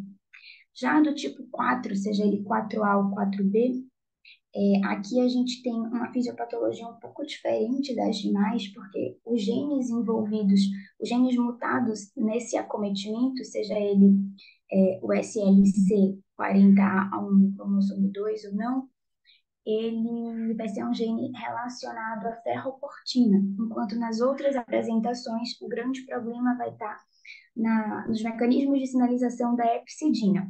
Então, por conta das diferenças dessa apresentação, hoje já tem uma nova classificação que foi proposta pela Bioiron Society, justamente tentando tirar esses subtipos, enfim. A justificativa deles é que essa numeração em tipos não abrange, de fato, a importância, o significado clínico de cada uma das apresentações, né? E por isso ele propõe dividir entre uma cromatose relacionada à mutação do HFE ou não relacionada, e eles pleiteiam, inclusive, retirar a hemocromatose, até então chamada de tipo 4 dessa classificação, justamente pelo padrão de acometimento clínico, fisiopatológico e molecular diferente dos demais. Então, só voltando para a gente recapitular, o tipo 4, diferente das outras, eu tenho uma alteração em genes relacionados à ferroportina. Diferente das demais apresentações, tem um padrão de ser autossômico dominante, podendo inclusive cursar com a saturação de transferrina normal ou mesmo baixa. Então, daí o fato de se pensar em renomear essa apresentação. Então, de uma forma geral, a hemocromatose tipo 1, que é a mais comum, vai ser essa que está relacionada à mutação do gene do HFE, que está presente no cromossomo 6. E a doença, ela pode ser caracterizada tanto pela mutação em homozigose do C282Y ou heterozigose, seja ela simples ou composta. Então, quando a gente está falando de heterozigose composta, estou falando de heterozigose apenas do C282Y, e na heterozigose composta, a presença também do alelo do H63D. Apesar desses dois subtipos de heterozigose eles serem considerados na classificação da hemocromatose tipo 1, hoje já se sabe que ele tem um padrão de acometimento laboratorial diferente. Então, nesses pacientes, a gente vai ter aumento da saturação de transferrina, mas uma ferritina não tão elevada, e a grande maioria deles não vai cursar com sobrecarga férrica manifesta clinicamente. Já a homozigose de alelo H63D ou S65C, apesar de também ser um espectro de mutações do gene HFE, também não vão causar doença. Em relação à fisiopatologia, então, em condições normais, a gente sabe que o ferro, ele é basicamente estocado no fígado e na medula óssea. Então, a absorção desse ferro, ele ocorre mediante ingesta oral. Esse ferro, ele vai ser absorvido principalmente na porção do duodeno, né, do intestino, e toda a cascata do metabolismo vai girar em torno da epsidina. Então, a epsidina, ela é uma proteína que tem produção, tem síntese hepática, e a sua produção, ela vai ser regulada principalmente pelos níveis de ferro. Então, quando eu tenho uma absorção maior de ferro, o mecanismo é que eu tenho uma produção maior de epsidina, e a epsidina, por sua vez, vai gerar uma via de sinalização negativa para a ferroportina.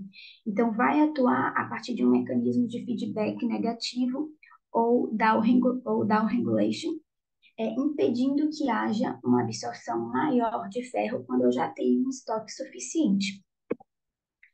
Na hemocromatose relacionada ao HFE, o que vai acontecer é que essas alterações genéticas vão levar a uma diminuição da epsidina. Então, a partir do momento que eu não produzo a epsidina, eu não tenho controle da ferroportina e todo o ferro que vai ser ingerido acaba sendo absorvido. Nas doenças em que a mutação ocorre na hemojuvelina ou no TFR2, o mecanismo é similar.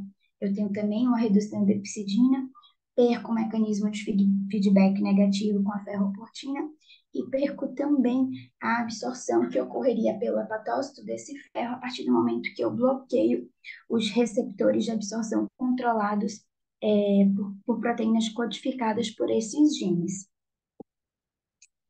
Já na doença que ocorre por alteração da ferroportina, que até então a gente chamava ou chama de hemocromatose do tipo 4, a produção da epsidina ela é normal. O que acontece é que a ferroportina ela passa a ser resistente a esse mecanismo de feedback. Então, apesar de eu ter um aumento da epsidina, a partir do momento que eu tenho uma maior absorção de ferro e essa concentração sérica aumenta, a epsidina não é capaz de fazer com que haja um mecanismo de down regulation da ferroportina. E aí a absorção do ferro continua a ser desenfreada. Então, isso aqui basicamente foi o que eu acabei de falar. Então, resumindo, eu tenho um aumento do ferro não ligado à transferrina, o NTBI, e esse ferro plasmático reativo, bem como o NTBI, é que vai gerar toda a repercussão clínica a partir do momento que eu tenho a produção, a peroxidação de lipídios nas membranas de organelas citoplasmáticas, e essas reações oxidativas vão gerar as disfunções orgânicas relacionadas à doença. Então, em relação a essas disfunções orgânicas, basicamente, os principais órgãos acometidos vão ser o fígado, o coração, e a gente tem também um acometimento articular importante. Então, do ponto de vista das manifestações hepáticas, o paciente pode cursar com hepatomegalia, cirrose e até com carcinoma hepatocelular. Então, daí a importância de quando se diagnostica essa doença, esses pacientes eles precisam fazer um screening de CHC, e isso ocorre até de 6 em 6 meses nos primeiros anos. Do ponto de vista de manifestações cardíacas, pode estar relacionado desde arritmias à insuficiência cardíaca, e em relação à questão de órgãos endócrinos, o principal sintoma vai ser o diabetes. Em relação às manifestações clínicas, como a gente já vinha falado anteriormente também, diferente da hemocromatose relacionada ao HFE, a hemocromatose juvenil, então da hemojuvelina e do TFR2, ela vai ter uma predileção por acometer principalmente coração, órgãos endócrinos, diferente do HFE, que é a que tem uma maior predileção por acometimento articular. Apesar dessas manifestações clínicas serem relatadas, né, apenas os estudos eles divergem quantos por cento desses pacientes de fato vão cursar com essas manifestações, e esse número varia de 25% a 60%. Então, não necessariamente, mesmo aqueles pacientes que se apresentem com a homozigose do C282Y, não necessariamente vão apresentar essas manifestações. E essas manifestações, um pouco diferente na hemocromatose juvenil, também só vão se apresentar em uma forma mais tardia, então uma média de 30 a 40 anos no sexo masculino e no sexo feminino chegando a se apresentar apenas com 50 a 60 anos.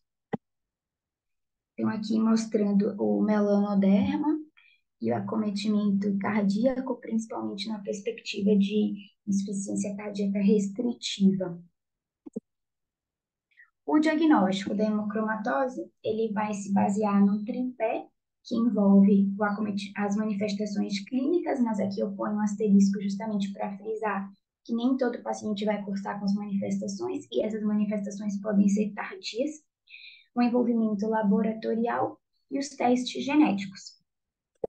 Então, do ponto de vista laboratorial, o principal marcador, que vai ser inclusive o gatilho para a gente pensar na hemocromatose, vão ser os níveis de ferritina, um cutoff de 200 para mulher e 300 para homens, associado a um índice de saturação de transferrina acima de 45%. E essa é a principal medida, até porque ela vai alterar antes mesmo da ferritina. Então, eu posso ter um paciente que no início do quadro vai ter apenas o IST alterado, e com o desenvolvimento da doença, essa ferritina ela começa a aumentar. A comprovação da sobrecarga férrica, mediante exames de imagem ou biópsia, até pouco tempo a biópsia ela era preconizada, mas a partir do momento que eu tenho o avanço das técnicas de ressonância, essa técnica não invasiva passou a ser o principal meio de escolha para se rastrear e comprovar essa sobrecarga de ferro. Então, geralmente é feito um protocolo específico, o protocolo T2, e a sobrecarga do ferro, ela se apresenta na imagem como a presença de hipossinal no fígado. Esse hipossinal, ele vai estar presente apenas no fígado, quando a gente está diante de alterações relacionadas à mutação do gene do HFE, enquanto que na hemocromatose juvenil também vai estar presente esse depósito férrico no baço, e isso repercute na imagem. Então, aqui mostrando o T2, a partir do momento que eu tenho maior sobrecarga de ferro, maior esse hipossinal no fígado, que fica preto mesmo. E aqui, comparando outras formas de manifestação, então, na hemocromatose, por HFE, o fígado com hipossinal, então preto entre 2, o baço normal, enquanto na hemocromatose juvenil, esse baço tenderia a ficar um pouquinho mais preto também, e na doença da ferroportina, inverte a coloração. O baço, ele acaba ficando com o hipossinal mais marcante do que o fígado, e isso ocorre porque o principal mecanismo de alteração da ferroportina acontece em macrófagos presentes no baço. Então, daí essa alteração em como a imagem ela vai se apresentar. Esse aqui é o fluxograma, que é orientado pela Bioion Society de 2022, que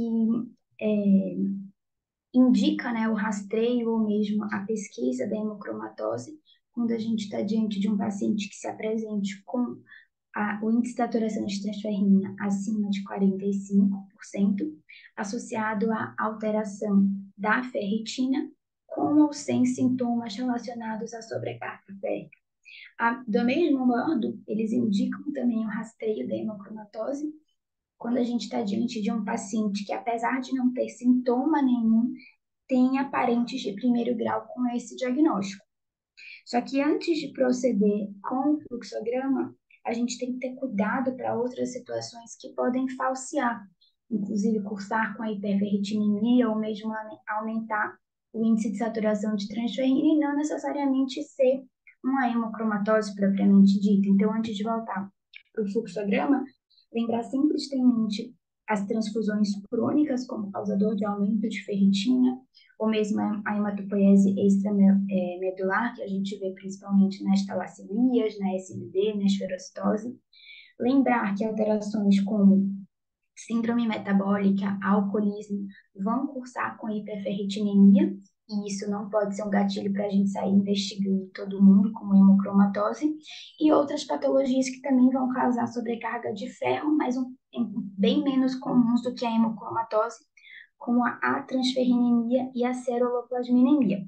Então, voltando para o fluxograma.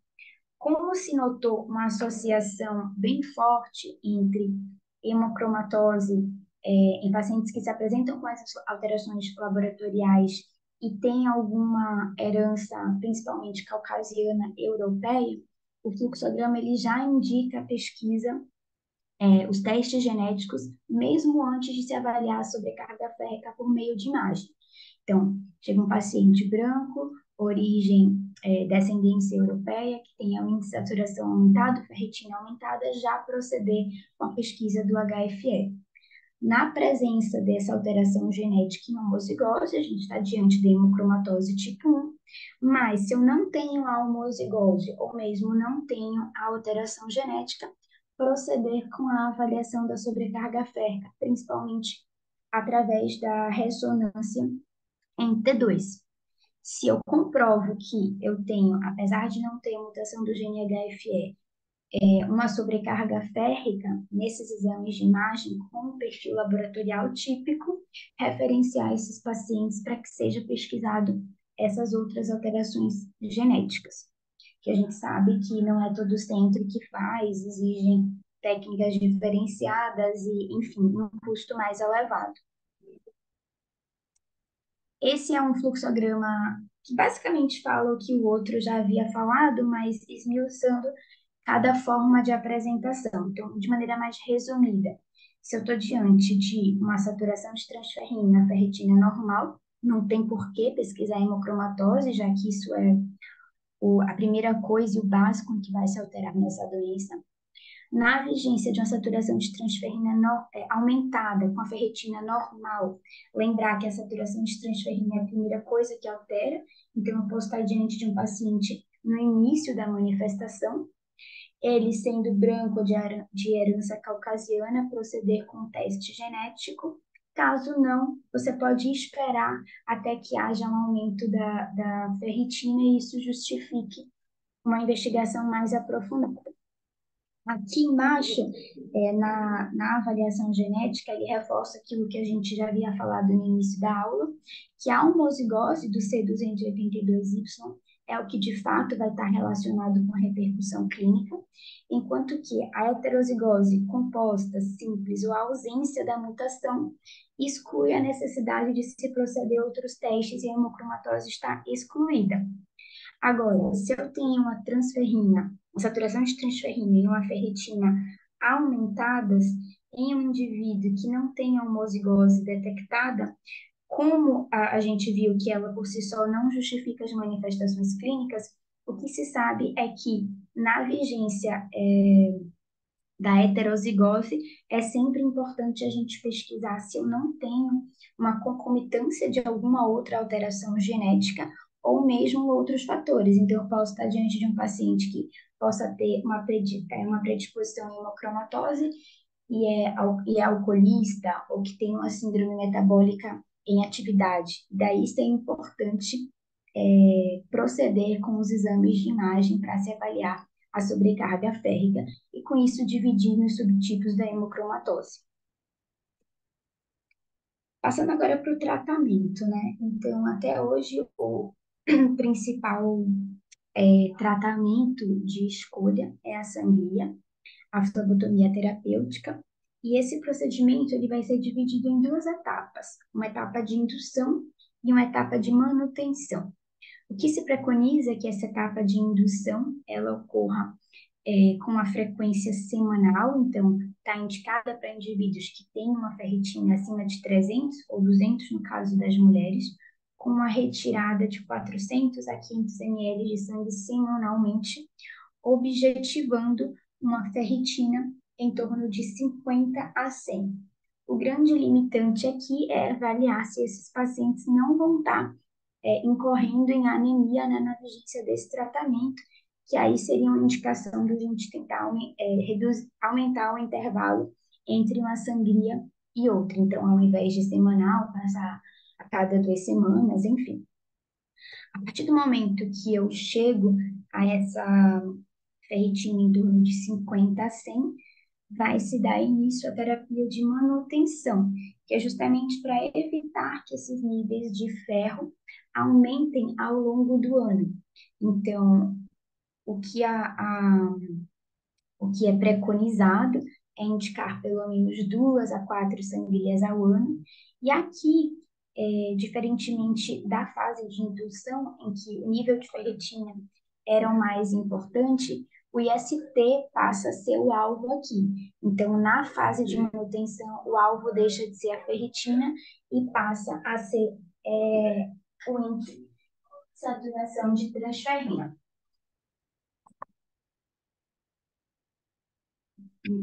Qual que é o objetivo, então,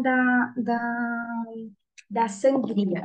Então, além, óbvio, de normalizar esses, o metabolismo do ferro, seja a ferritina, seja o índice de saturação de transferrina na fase de manutenção, já se tem a comprovação de que a flebotomia tem um papel também nas manifestações clínicas, melhora da astemia, melhora da hiperpigmentação cutânea, melhora inclusive de função hepática e cardíaca e facilita o controle do diabetes.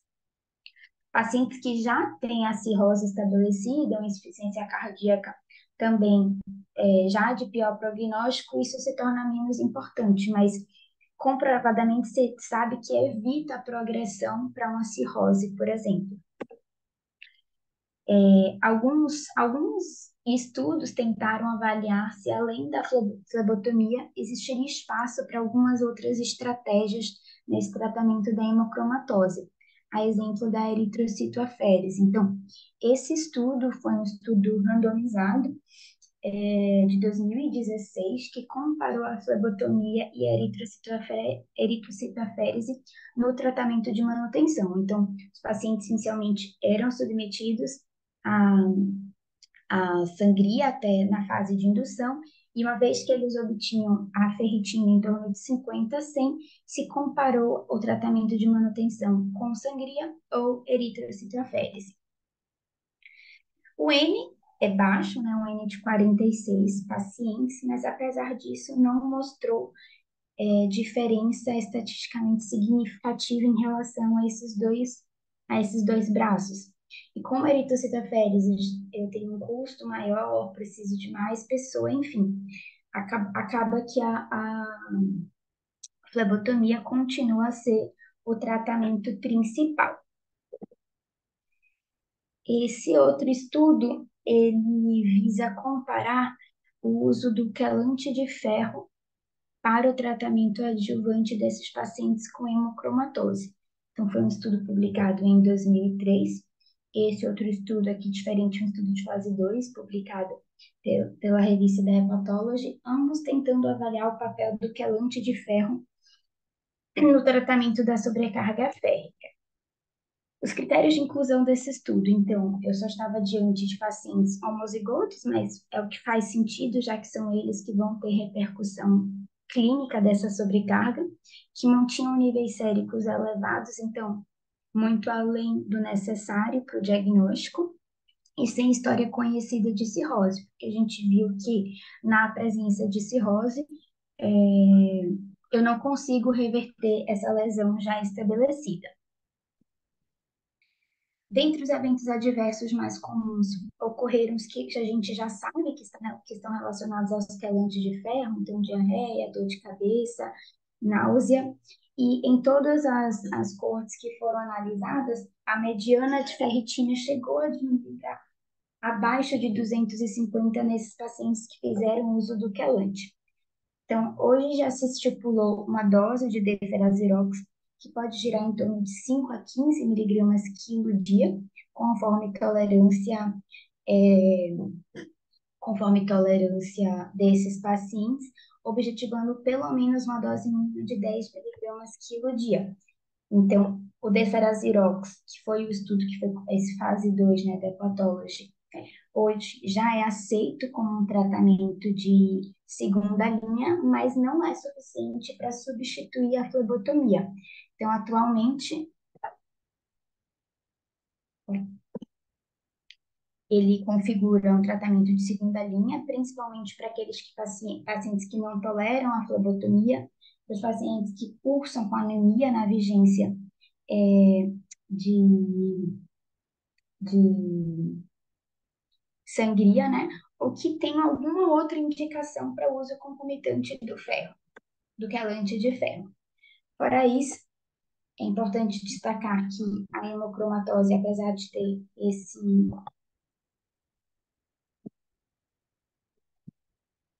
Vocês estão conseguindo ver minha tela, gente? Não, agora você colocou em Ah, apresentação caiu. pequena. Pronto. Sempre lembrar que muito mais, que para tão importante quanto a flebotomia, o quelante de ferro, a mudança comportamental é de extrema valia nesses pacientes, porque a gente sabe que a ocorrência concomitante de síndrome metabólica, ingesta alcoólica, tudo isso corrobora para o surgimento de manifestações clínicas e piora do caso clínico. Então, avaliar de fato essas medidas de suporte no tratamento adjuvante, evitar suplementação de ferro, principalmente em pacientes que já tenham um metabolismo renal mais comprometido e reduzir tudo que possa interferir de fato nessa função hepática. Acho que era isso, professor. Eduarda, se você puder parar de compartilhar a tela, por favor. Pronto. Ok. Bom, obrigado pela revisão aí. Então, fica aberto aqui para quem quiser comentar ou fazer alguma pergunta para a Maria Eduarda.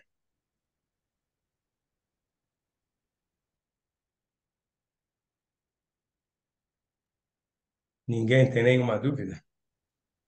O Karen, você quer fazer algum comentário, alguma consideração?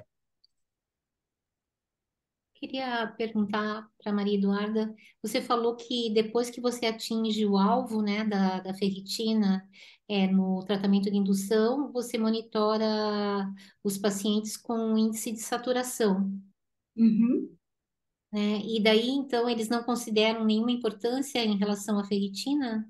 Não, eles além de considerar o valor da ferritina, que eles querem deixar nesse alvo de 100, nesse momento a monitorização da saturação de transferrina passa a ser importante também, porque na fase de indução, o que eles descrevem é que o alvo passa a ser só a ferritina e não a saturação de transferrina. E aí isso muda na fase de manutenção. Ok. Só fazer uma consideração. Isso é interessante porque esses protocolos de sangria, se você for olhar na literatura, eu tive dando uma olhada agora num artigo de revisão que o ASH publicou, não sei se você viu, Eduardo, e eles têm um algoritmo um pouco diferente, mas eles mesmos comentam que isso varia de serviço para serviço e não tem determinada uma situação que seja mais adequada ou a outra. Mas lá eles colocam que, mesmo para manutenção, eles fazem acompanhamento com ferritina, uma vez por ano, mais ou menos, né? E uma coisa que é interessante é que a saturação de transferrina ela não deve ser usada durante o acompanhamento, porque ela demora mais tempo para alterar, diferente da ferritina. Então, não sei se isso pode ser alguma coisa que ajude ou não. Se você quer comentar alguma coisa, Eduardo, depois eu queria fazer outro comentário. Pode fazer. Justamente é isso que eu tinha entendido, que na verdade na fase de indução, como a saturação de transferrina ela demora mais para cair, justamente por isso você monitoriza com os níveis de ferritina. E a partir do momento que você atinge uma ferritina normal, aí sim passa a ser importante você avaliar também o índice de saturação de transferrina para essa monitorização. Ok. Outra coisa que eu queria falar é o seguinte: esse artigo do ASH, eles, como todos os outros, eles têm o cuidado de considerar o risco de você fazer deficiência de ferro, né? E por isso eles colocam um nível de hemoglobina não inferior a 12,5. Eu não sei se esse valor que você colocou aqui, que você pegou dessa revisão aqui da revista brasileira, eu não sei como a gente faz aqui no serviço. Não sei se a Melca está aí ou se você chegou a ver, mas nesse artigo publicado pelo ASH, eles tomam cuidado e usam 12,5 de valor, de manutenção não inferior a 12,5.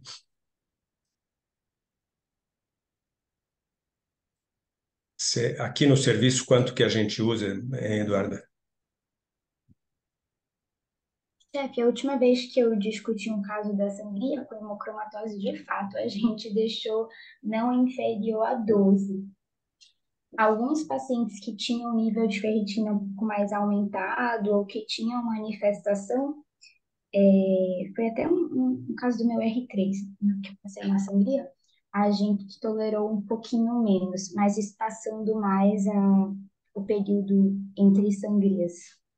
Mas, de fato, não sei se a gente tem no serviço um corte pré-estabelecido. E outra consideração que esse estudo fez, mais ou menos ficou como um guideline aí do ASH, é que eles usam, por exemplo, não é sangria toda semana independente dos valores de ferritina. Eles separam ferritina entre 200 e 500, cada 4 a 8 semanas uma sangria. Entre 500 e 1.000, cada 2 semanas. E maior que 1.000, semanalmente. Então, é essa separação que eles fazem. E eu acho que talvez seja ainda pensando nessa preocupação de não criar a Obviamente, situação de deficiência de ferro. Talvez seja isso. justo. Olha, o que Algumas das referências que eu li, inclusive, diferenciava se era um paciente homem ou mulher, pensando justamente em outros mecanismos de perda de ferro, então menstruação, perdas por sangramento vaginal, então em aumentar o intervalo de fato das sangrias, tanto pelo valor da ferritina quanto se era um paciente homem ou um paciente mulher. E uma outra coisa prática que isso que é importante, acho que, não sei se você chegou a ver, é muito comum pacientes serem indicados para fazer sangria terapêutica porque tem ferritina alta. E ninguém sabe por quê, né? E aí esses pacientes chegam com muita frequência nos serviços de hemoterapia, aqui não é diferente. Então eu queria ouvir, porque não sou eu que faço esse atendimento, como a gente está avaliando essas solicitações que chegam de sangria terapêutica só com valor de ferritina alto e com quais valores? Você chegou a dar uma olhada nisso? Não, chefe. Inclusive, esse guideline da sociedade do BioIron frisa justamente isso, que valor de ferritina, hiperferritinemia não é igual a hemocromatose, e aconselha justamente isso, de que não existe nenhum racional em você fazer sangria em pacientes que, por exemplo, têm uma ferritina alta só por conta de uma síndrome metabólica ou por ser um paciente alcoolista. Então, muito mais do que o nível de ferritina, é avaliar a sobrecarga férrica. Então, eu confesso que eu acho que eu não me lembro de ter pego essas indicações no ambulatório de sangria, mas a gente vê com frequência esses encaminhamentos no ambulatório de triagem, de pacientes que têm uma ferritina alta sendo encaminhado para avaliação de hemocromatose ao serviço de hematologia. É isso quando é bem indicado, né? Porque eles pedem uma avaliação, mas é muito comum o paciente já chegar no Para mandar serviço de para sangria, hemoterapia né? com pedido de sangria, né? Só com ferritina. Então, essa é uma situação que tem que ser avaliada. É muito comum, eu já vi isso várias vezes, principalmente pacientes do SUS que são encaminhados de fora. O cara vê lá uma ferritina alta, opa, fazer sangria. Então, Esse essa é uma. encaminhamento da triagem, na verdade, o encaminhamento é justamente esse: o paciente com hemocromatose, e aí a gente vê que o diagnóstico de hemocromatose se baseou só no nível de ferritina, encaminhado ao serviço de hematologia para acompanhamento e realização de sangria. A gente vê muito na triagem. Realmente é isso, é muito comum. Bom, então é isso. Eu acho que essa é uma questão importante dessa nossa discussão aqui, é entender essa situação, primeiro do que é a hemocromatose, os tipos, mas mesmo que não tenha uma avaliação mais detalhada, tomar cuidado, principalmente quem está no serviço de hemoterapia, de que paciente que chega com uma solicitação de sangria porque tem ferritina alta, não é assim que a gente tem que fazer. A gente tem que, de fato, fazer diagnóstico e entender qual é a real necessidade desses pacientes. E é uma coisa prática importante, porque às vezes você fala que não vai fazer sangria, o paciente sai bravo, né? Não, mas o médico falou que tem que fazer. Aí você tenta explicar o que não justifica fazer, claro. Mas é uma situação prática muito comum no banco de sangue, isso. Karen, mais algum comentário? Então, os pacientes com hemocromatose, a gente tem uma dificuldade de chegar no número de ferritina de 100, por exemplo, né? Eles raramente fazem anemia, né? Esses pacientes, eles toleram muito bem a sangria e existe uma dificuldade da gente chegar nesse valor, né? Tem alguns estudos que mostram até uma ferritina um pouquinho mais alta, de 200, né? Como ferritina para pacientes com hemocromatose, porque realmente não é fácil. Mas, Acompanhamento, que você diz, ou início de tratamento? não, em acompanhamento, Alvo, né, você chefe? chegou a. Porque às vezes a ferritina está estouradíssima, né? Aí você chegou a 200. No padrão é 100, né? Mas às vezes daria para considerar aí 200 para fazer a manutenção, né?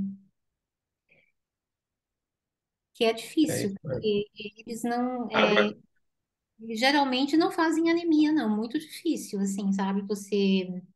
Mesmo que façam sangrias semanais, eles não fazem anemia. Pelo menos é o que eu tenho acompanhado aqui, eu não tenho visto.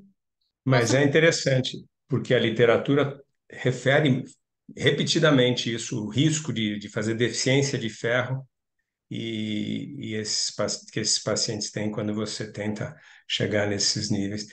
Agora, tem um outro assunto, um outro aspecto que você não falou, Eduardo. O sangue do paciente que faz sangria terapêutica pode ser usado para transfusão?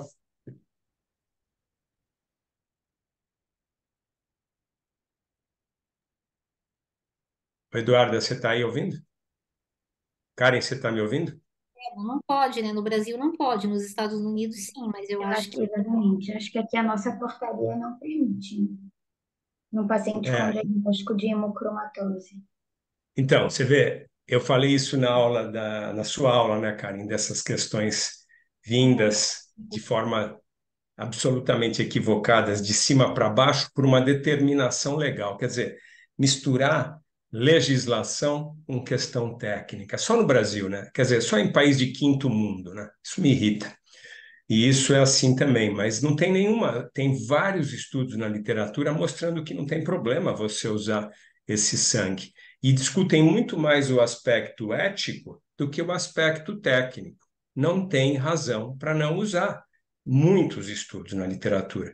Então, essa, inclusive, é uma das questões que é colocada. Quer dizer, você, além de tudo, além de resolver o problema do paciente, você disponibiliza mais sangue para transfusão. E os estudos que foram feitos com essas doações não tem nem nada de diferença em relação a possíveis riscos que o doador normal, que não seja um doador que está fazendo sangria terapêutica. Então, o Brasil realmente é, nesse aspecto, ridículo do ponto de vista de ter lei determinando questões técnicas. Só em país de quinto mundo, né? Só em República das Bananas. Mas é assim que, infelizmente, acontece. Mas é uma situação que não deveria ser proibida e é mais uma possibilidade de aumentar estoque de doador. Então, do ponto de vista técnico, não existe nenhuma restrição ao uso desse sangue para transfusão. agora é só uma questão logística, né? Se fosse aprovado aqui no Brasil, esses pacientes que fazem a sangria terapêutica semanal, aí como que seria, né? Teria que ter um adendo, né, para que eles pudessem ser incluídos como doadores, porque eles estariam doando sangue toda semana, por exemplo. Mas, ô, Karen, é verdade o que você está falando. Deveria ter uma situação que também é técnica. O problema de doar sangue com frequência ou não é o risco de deficiência de ferro, né? E esse paciente, obviamente, não tem isso, pelo menos no início. Então, de novo, é uma questão técnica. Isso não pode ser determinado por questões legais. Isso tem que ser uma determinação técnica. Sim, E sim. do ponto de vista logístico, claro, é adaptar. É mais ou menos a mesma situação, mal comparando, só fazendo um paralelo, são as doações autólogas. Você também pode colher sangue autólogo e não esperar 2 meses para colher. Seria a mesma coisa, né? Exatamente. Muito bom. Algum outro comentário, alguma outra consideração que alguém queira fazer? Os residentes nunca falam, isso eu já estou cansado de falar isso. Isso é ruim, vocês deviam falar, vocês deviam discutir, porque parece que ficam quietos porque não estão atualizados, não estudaram. Então, acho que vale a pena, e mais do que vale a pena, não percam a oportunidade de fazer isso enquanto vocês estão na residência. Isso é muito importante. Eduarda, para finalizar, alguma consideração adicional? Acho que não, professor. Então tá, então muito obrigado.